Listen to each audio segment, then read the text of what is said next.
मोरो शहर अंदर सिंध यूनाइटेड पार्टी ऐं मुख़्तलिफ़ क़ौम परस्त जमायतुनि पारां सिंधी ॿोलीअ खे क़ौमी ॿोलीअ जो दर्जो ॾियण लाइ पैदल मार्च कई वई।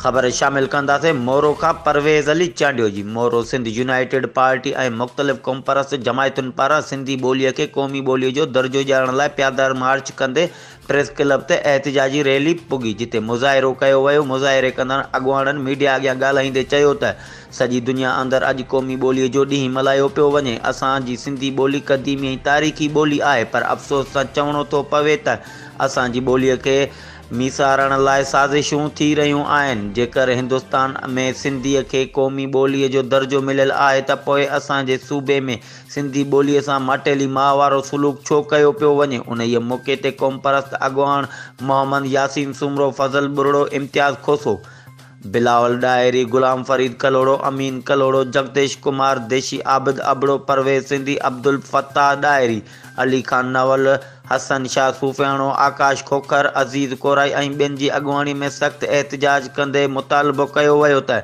सिंधी ॿोलीअ खे क़ौमी ॿोलीअ जो दर्जो ॾिनो वञे। ही हुयूं हिन वक़्त ताईं जूं अपडेट्स। वधीक ख़बरुनि ऐं अपडेट्स जे लाइ ॾिसंदा रहो सिंधी शूज़ न्यूज़ TV।